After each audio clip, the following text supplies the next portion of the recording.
Assalamualaikum warahmatullahi wabarakatuh. Perkenalkan, nama saya Firda Fauzia Amir, NIM 1058411002819, kelas 6A Informatika. Saya akan membacakan dan menjelaskan materi tentang sistem keamanan komputer. Chapter 2, Kubus Keamanan Siber Profesional. Keamanan siber paling tepat digambarkan sebagai ahli yang bertanggung jawab atas perlindungan dunia maya. John Maxcamber adalah salah satu pakar keamanan siber awal yang mengembangkan kerangka kerja umum yang disebut Maxcamber Cube atau Cube keamanan siber. Ini digunakan sebagai alat saat mengelola perlindungan jaringan, domain, dan internet. Cyber Security Cube terlihat seperti Rubik Cube. Dimensi pertama Cyber Security Cube mencakup 3 prinsip keamanan informasi. Profesional keamanan siber mengacu pada 3 prinsip sebagai triad SHIA. Dimensi kedua mengidentifikasi 3 status informasi atau data. Dimensi ketiga dari kubus mengidentifikasi keahlian yang dibutuhkan untuk memberikan perlindungan ini sering disebut sebagai 3 kategori keamanan siber. Bab ini juga membahas model keamanan siber atau ISO. Model tersebut merupakan kerangka kerja internasional untuk standarisasi pengolahan sistem informasi. Prinsip keamanan. Dimensi pertama dari kubus keamanan siber mengidentifikasi tujuan untuk melindungi dunia maya. Tujuan yang diidentifikasi dalam dimensi pertama adalah prinsip-prinsip dasar. Ketiga prinsip tersebut adalah kerahasiaan, integritas, dan ketersediaan. Prinsip-prinsip tersebut memberikan fokus dan memungkinkan pakar keamanan siber untuk memprioritaskan tindakan saat melindungi sistem jaringan apapun. Kerahasiaan mencegah pengungkapan informasi kepada orang yang tidak berwenang. Sumber daya atau proses integritas mengacu pada akurasi, konsistensi, dan keterpercayaan data. Akhirnya, ketersediaan memastikan bahwa informasi dapat diakses oleh pengguna yang berwenang saat diretas. Gunakan aktor CIA untuk mengingat ketiga prinsip ini. Pengamanan keamanan siber. Dimensi ketiga dari Cyber Security Cube mendefinisikan keterampilan dan disiplin yang dapat diminta oleh profesional keamanan siber untuk melindungi dunia maya. Profesional keamanan siber harus menggunakan berbagai keterampilan dan disiplin ilmu berbeda yang tersedia bagi mereka saat melindungi data di dunia maya. Mereka harus melakukan ini sambil tetap berada di sisi kanan hukum. Negara bagian Cyber Security Cube mengidentifikasi 3 jenis keterampilan dan disiplin yang digunakan untuk memberi perlindungan. Keterampilan pertama mencakup teknologi, perangkat, dan produk yang tersedia untuk melindungi sistem informasi dan menangkis penjahat dunia maya. Profesional keamanan siber memiliki reputasi menguasai alat teknologi yang mereka miliki. Namun, Maxcamber mengingatkan mereka bahwa alat-alat teknologi tidak cukup untuk mengalahkan penjahat siber. Profesional keamanan siber itu juga membangun pertahanan yang kuat dengan menetapkan kebijakan, proses, dan perlindungan teknologi berbasis perangkat lunak. Perlindungan perangkat lunak mencakup program dan layanan yang melindungi sistem operasi, database, dan layanan lain yang beroperasi di stasiun kerja, perangkat portable, dan server. Administrator menginstal tindakan pencegahan atau perlindungan berbasis perangkat lunak pada individu host atau server. Ada beberapa teknologi berbasis perangkat lunak yang digunakan untuk melindungi aset organisasi. Firewall perangkat lunak mengontrol akses jarak jauh ke sistem. Sistem operasi biasanya menyertakan firewall atau pengguna dapat membeli atau mengunduh perangkat lunak dari pihak ketiga. Pemindahan jaringan dan port menemukan dan memantau port terbuka pada host atau server dan penganalisis prototipe. Penganalisis tanda tangan adalah perangkat yang mengumpulkan dan memeriksa.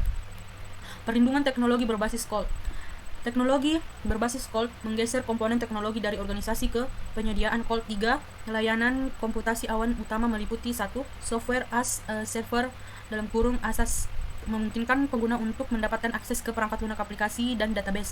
Penyedia cloud mengelola infrastruktur, pengguna menyimpan data di server penyediaan cloud. 2. Infrastruktur sebagai layanan IaaS menyediakan sumber daya komputasi virtual melalui internet, penyediaan menghost perangkat keras, server perangkat lunak, dan komponen penyimpanan. 3. Platform sebagai layanan menyediakan domain keamanan siber. ISO atau IS 27000 adalah standar keamanan informasi yang diterbitkan pada tahun 2025 dan direvisi pada tahun 2013. ISO menerbitkan standar ISO 27000 meskipun standar tersebut tidak wajib. Sebagian besar negara menggunakannya sebagai kerangka kerja de facto untuk menerapkan keamanan informasi. Standar ISO 27000 menggambarkan penerapan sistem manajemen keamanan informasi atau ISMS yang komprehensif. SMKI terdiri dari semua kontrol administratif, teknis, dan operasional untuk menjaga keamanan informasi dalam suatu organisasi. 12 dominan independen mewakili komponen standar ISO 27000 27.000. 12 domain ini berfungsi untuk mengatur pada tingkat tinggi area informasi yang luas di bawah payung keamanan informasi. Tujuan kontrol. 12 domain terdiri dari tujuan kontrol yang didefinisikan dalam 27.001 bagian standar. Tujuan kontrol menentukan persyaratan tingkat tinggi untuk menerapkan ISM yang komprehensif. Tim manajemen organisasi menggunakan tujuan pengendalian ISO 27001 untuk menentukan dan mempublikasikan kebijakan keamanan organisasi. Tujuan kontrol menyediakan daftar periksa untuk digunakan selama audit manajemen keamanan. Banyak organisasi harus lulus audit SMKI dalam untuk mendapatkan penunjukan ISO 27001 sesuai. Sertifikasi dan kepatuhan memberikan kepercayaan bagi dua organisasi yang perlu mempercayai data operasi rahasia satu sama lain. Audit kemampuan dan keamanan membuktikan bahwa organisasi terus meningkat keamanan informasi mereka. Chapter 3. Ancaman, kerentanan, dan serangan keamanan siber. Ancaman, kerentanan, dan serangan adalah fokus utama para profesional keamanan siber. Ancaman adalah kemungkinan bahwa peristiwa berbahaya seperti serangan akan terjadi. Kerentanan adalah kelemahan yang membuat target rentan terhadap serangan. Serangan adalah eksploitasi yang sengaja terhadap menentukan kelemahan dalam sistem informasi komputer, baik sebagai target khusus atau hanya sebagai target peluang. Penjahat dunia maya mungkin memiliki motivasi yang berbeda untuk memilih target serangan. Penjahat dunia maya berhasil dengan terus mencari dan mengidentifikasi sistem yang hilang. Deteksi virus dan spam. Bab ini membahas serangan keamanan siber yang paling umum. Keamanan siber profesional harus memahami bagaimana serangan cache, perangkat lunak berbahaya atau malware adalah istilah yang digunakan untuk menggambarkan perangkat lunak yang dirancang untuk mengganggu operasi komputer atau mendapatkan akses ke sistem komputer tanpa sepengetahuan atau izin pengguna. Malware telah menjadi istilah umum yang digunakan untuk menggambarkan semua perangkat lunak yang bermusuhan atau mengganggu. Istilah malware mencakup virus komputer, worm, trojan horse, ransomware, spyware, adware, scareware, dan program jahat lainnya. Malware mungkin terlihat jelas dan mudah diidentifikasi atau bisa sangat tersembunyi dan hampir tidak mungkin dideteksi. Bertahan melawan malware. Beberapa langkah sederhana dapat membantu mempertahankan diri dari segala bentuk malware. Program antivirus. Sebagian besar suite antivirus menangkap bentuk malware yang paling besar luas, namun penjahat dunia maya mengembangkan dan menyebarkan ancaman baru setiap hari. Oleh karena itu, kunci solusi antivirus yang efektif adalah terus memperbaharui tanda tangan. Tanda tangan itu seperti sidik jari ini mengidentifikasi karakteristik sepotong kode berbahaya. Perangkat lunak terkini, berbagai bentuk malware mencapai tujuannya melalui eksploitasi kerentanan dalam perangkat lunak, baik dalam sistem operasi dan aplikasi, meskipun kerentanan sistem operasi yakin sumber utama. Chapter 4. Seni melindungi rahasia. Prinsip kriptologi menjelaskan bagaimana protokol dan algoritma modern mengamankan komunikasi. Kriptologi adalah ilmu membuat dan memecahkan kode rahasia. Pengembangan dan penggunaan kode adalah kriptografi.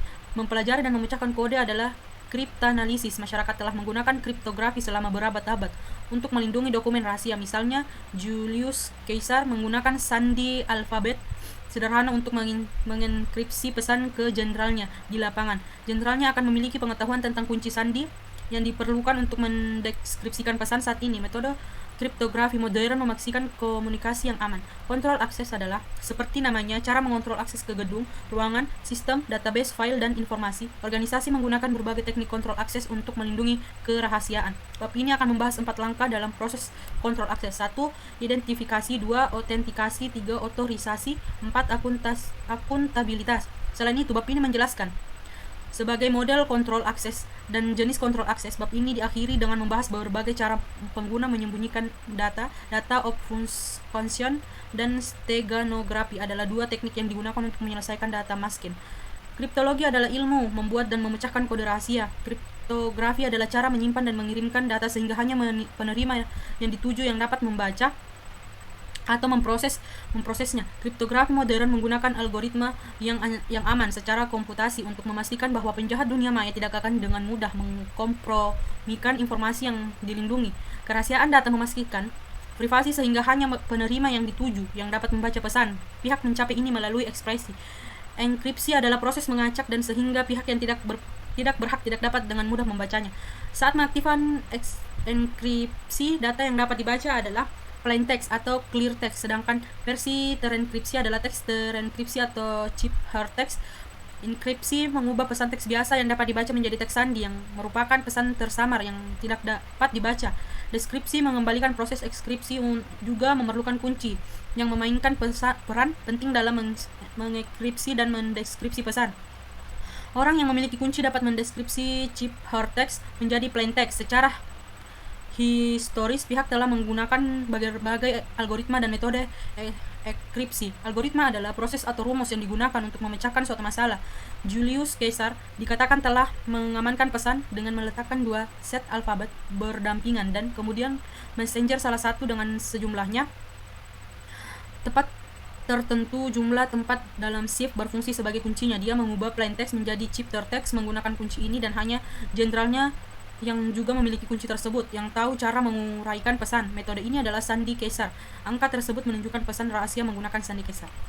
Itulah tadi materi yang sempat saya bawakan. Assalamualaikum.